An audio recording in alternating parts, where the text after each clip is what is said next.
तो मुख्यमंत्री धामी को सुन रहे थे आप। तो वही खबरों में आगे बढ़ेंगे। बीजेपी नेता संजय गुप्ता के बोल बिगड़े हैं। उन्होंने आपत्तिजनक बयान दिया है। देखिए, पूर्व विधायक बीजेपी विधायक संजय गुप्ता का एक वीडियो वायरल हो रहा है। वायरल वीडियो में वो कहते नजर आ रही हैं संजय गुप्ता। उन्होंने कहा कि जो मुझे वोट नहीं देगा पेट फटेगा, कीड़े पड़ेंगे। उनकी तरफ से कहा गया है मैंने बहुत काम कर पाया है। संजय गुप्ता की तरफ से कहा गया है कि जो मुझे वोट नहीं देगा उसे कीड़े पड़ेंगे।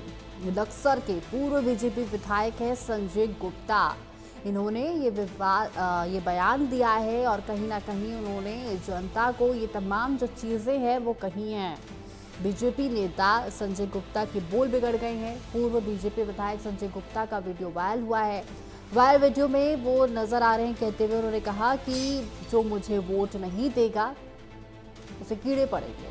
मैंने बहुत काम करवाया है। जो मुझे वोट नहीं देगा उसे कीड़े पड़ेंगे। उनकी तरफ से कहा गया है। बक्सर के पूर्व बीजेपी विधायक है संजय गुप्ता। तो ये वीडियो अब वायरल हो गया है और इस वीडियो में जनता को बोलते हुए नजर आ रही हैं कि उन्होंने बहुत काम करवाया है और अगर उनकी तरफ उनको वोट नहीं दिया गया तो जो मुझे वोट नहीं देगा उन्हें कीड़े पड़ेंगे। उनकी तरफ से कहा गया है।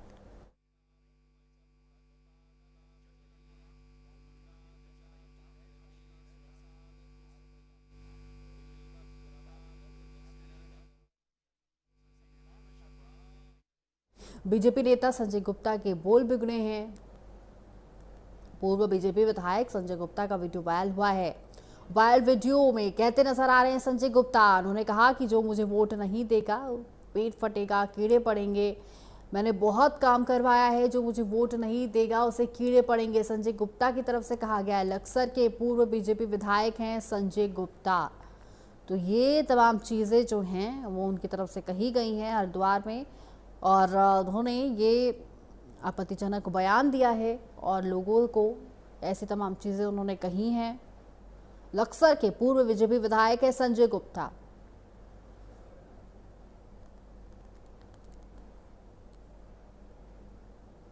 तो इनकी तरफ से बयान निकलकर सामने आया है। पूर्व विधायक संजय गुप्ता का वीडियो जो है वो वायरल हो गया है। वायरल वीडियो में कहते नजर आ रहे हैं संजय गुप्ता। उन्होंने कहा कि जो मुझे वोट नहीं देगा पेट फटेगा, कीड़े पड़ेंगे। ऐसे तमाम चीज़ें उनकी तरफ से कही गई। इसके साथ ही उन्होंने ये भी कहा कि उन्होंने बहुत काम करवाया है। बक्सर के पूर्व बीजेपी विधायक रह चुके हैं संजय गुप्ता।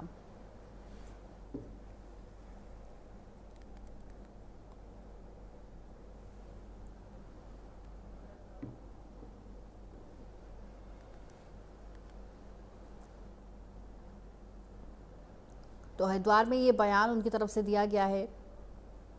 बीजेपी नेता हैं संजय गुप्ता जिन्होंने ये बयान दिया है। पूर्व विधायक संजय गुप्ता का ये वीडियो अब वायरल हो रहा है। वायरल वीडियो में कहते नजर आ रहे हैं। उन्होंने कहा कि जो मुझे वोट नहीं देगा पेट फटेगा, कीड़े पड़ेंगे। मैंने बहुत काम करवाया, ये उनकी तरफ से कहा गया है। जो मुझे वोट नहीं देगा उसे कीड़े पड़ेंगे। बक्सर के पूर्व बीजेपी विधायक रह चुके हैं संजय गुप्ता। तो उनका ये विवादित बयान अब सुर्खियों में है। तो ये संजय गुप्ता की तरफ से विवादित बयान निकलकर सामने आया है।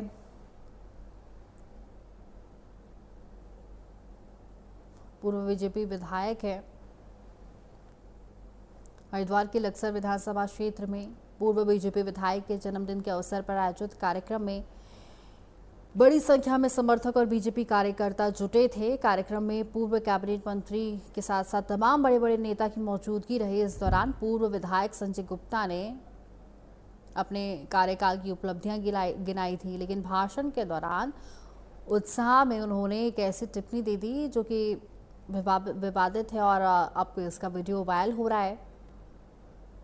कार्यक्रम को संबोधित करते हुए पूर्व विधायक संजय गुप्ता ने अपने कार्यकाल के दौरान क्षेत्र में कराए गए विकास कार्यों का जिक्र किया। उन्होंने कहा कि विधायक रहते हुए विधानसभा क्षेत्र में पेयजल की समस्याओं को दूर करने के लिए पानी की टंकियों का निर्माण कराया, लोगों को साफ पानी उपलब्ध कराया।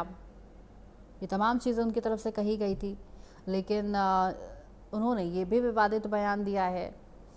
जनता से साफ कहा जो मुझे वोट नहीं देगा उन्हें कीड़े पड़ेंगे।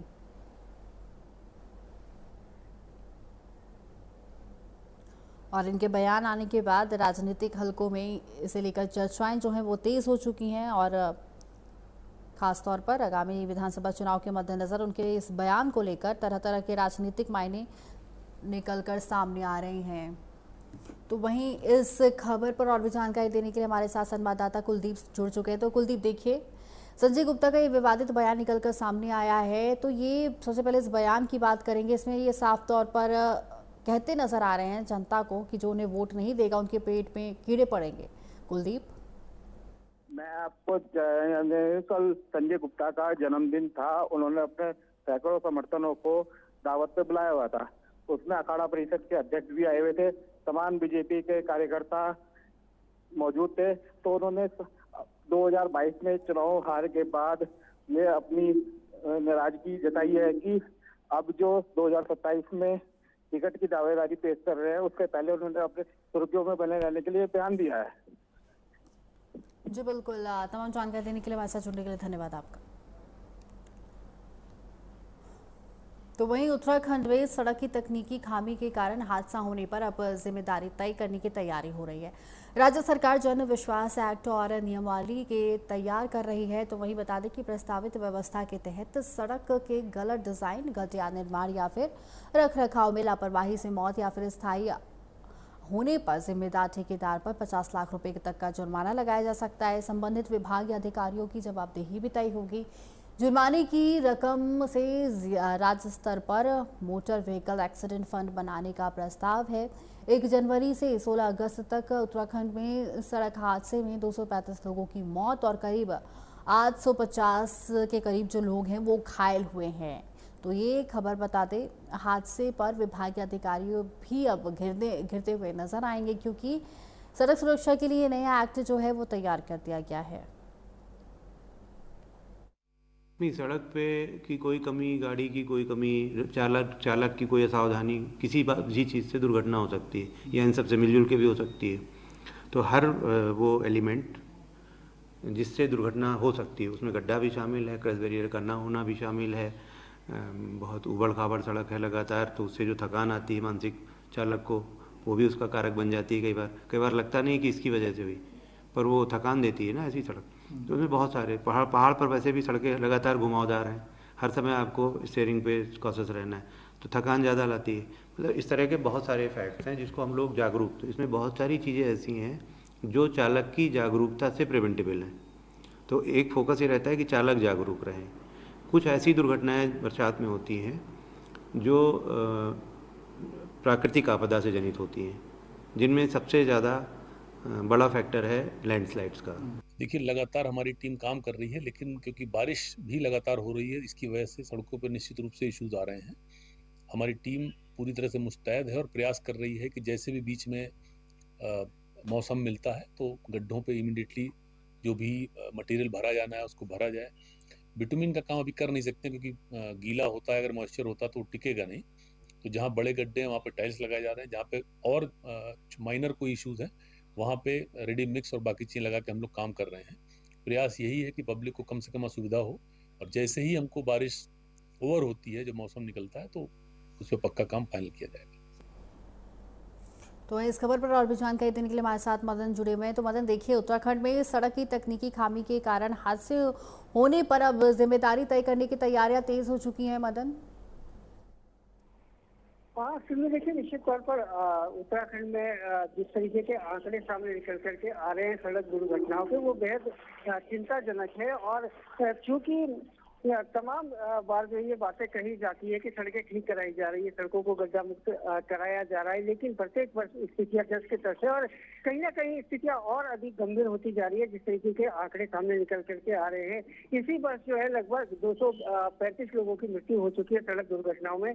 लेकिन केवल सड़कों पर लीपापोती के अलावा और कुछ नहीं होता। बहुत प्रत्येक वर्ष बड़ा बजट आता है, लेकिन कहाँ वो बजट जाता है? आखिर सड़कों पे कार्य क्यों नहीं होता? और अगर कार्य होता भी है तो प्रत्येक वर्ष सड़कों की स्थिति जस की तस क्यों बनी रहती है? ये तमाम सवाल है जिसके जवाब देने होंगे। और निश्चित तौर पर जिस तरीके से मौत का आंकड़ा बढ़ रहा है उसके लिए किसको जिम्मेदार ठहराया जाता है? हालांकि जन विश्वास एक्ट भी जो है यहाँ पर लागू किया गया है और उस पर कितना कार्य हो रहा है, कितना उसको इम्प्लीमेंट किया जा रहा है, वो भी देखने वाली बात होगी, क्योंकि जिस तरीके की परिस्थितियां है वो सीधे तौर पर दर्शा रही है कि कार्य पूरी तरीके से सही नहीं हो रहा है, सही गुणवत्ता के साथ नहीं हो रहा है, और इसी के चलते जो है तमाम हादसे यहाँ पर हो रहे हैं। जी बिल्कुल मदन, तमाम जानकारी देने के लिए हमारे साथ जुड़ने के लिए धन्यवाद आपका। तो वहीं खबरों में आगे बढ़ेंगे। खबर रुड़की से है, जहां पर बताते कि शादी के 3 महीने बाद नवविवाहिता की मौत हुई है। नवविवाहिता की संदिग्ध मौत से हंगामा मचा हुआ है। मायके पक्ष ने ससुराल पर गंभीर आरोप लगाए। अंतिम संस्कार को लेकर दोनों पक्ष आमने सामने नजर आए हैं। पोस्टमार्टम रिपोर्ट से मौत का जो राज है वो खुलेगा। रुड़की के भगवानपुर में शादी के महज 3 महीने बाद ही नवविवाहिता की संदिग्ध परिस्थितियों में मौत होने के बाद हंगामा मचा हुआ है। सिरचंदी गाँव में रेशमा की मौत के बाद मायके पक्ष ने ससुराल वालों पर हत्या के आरोप लगाए हैं। पुलिस ने शव को पोस्टमार्टम के लिए भेज दिया है। पोस्टमार्टम के बाद अंतिम संस्कार को लेकर दोनों पक्ष आमने सामने आ गए हैं। जमकर कहासुनी हुई है। फिलहाल पुलिस मामले की जांच पड़ताल में जुटी हुई है। तो ये खबर बता दें, मायके पक्ष ने ससुराल पर हत्या का आरोप लगाया है और इस मामले में अंतिम संस्कार को लेकर दोनों पक्ष आमने सामने होते हुए नजर आ रहे हैं। और अब पोस्टमार्टम रिपोर्ट से ही इस मौत का जो राज है वो खुलेगा। तो ये रुड़की से खबर बता दें, शादी के महज 3 महीने बाद नवविवाहिता महिला की मौत हुई है। लड़की थी हमारे यहाँ, चंदी की लड़की है, और सीसोन में भी आई थी 3-4 महीने पहले। वो बुखार में बीमार चल रही थी, और जो है क्या नाम, वो बुखार उसके दिमाग में चढ़ गया, इसलिए उसकी मृत्यु हुई। लड़के वालों का ये कहना है कि हमारी बहू बुखार की वजह से मरी। हम भी बाद में गए, हमने पूछा भाई क्या मामला है, उन्होंने कहा जी हमारी बहू बुखार हो रहा था अभी।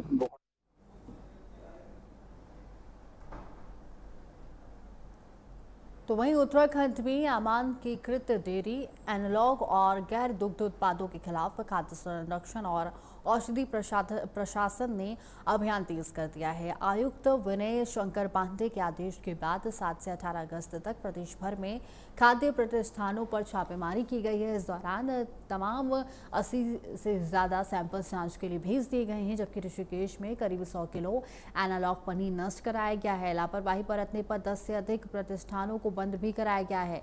विभाग की टीमें खाद्य गुणवत्ता सुरक्षा लाइसेंस, कच्चे माल के स्रोत, खरीद बिल, पैकेजिंग और लेबलिंग की जांच में जुटी हुई है। त्योहारी सीजन को देखते हुए अभियान लगातार तेज है। अब आगामी त्योहार को देखते हुए जो फूड विभाग की टीम है वो अलर्ट होती हुई नजर आ रही है। तमाम जगहों पर छापेमारी की जा रही है। 80 से ज़्यादा जगहों पर छापेमारी हुई है।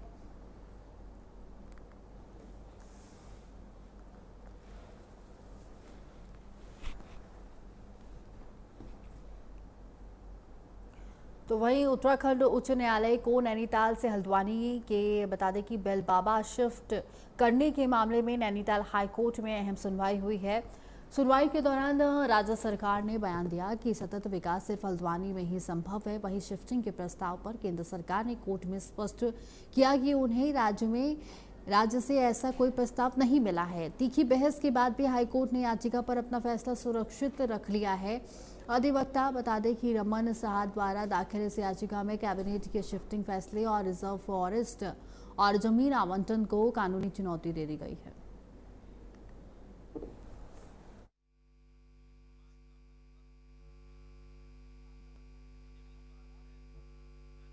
सिर्फ इतना ही, लेकिन खबरों का सिलसिला लगातार जारी है। तमाम ऐसे बड़े अपडेट्स के लिए देखते रहिए प्राइम न्यूज़। नमस्कार।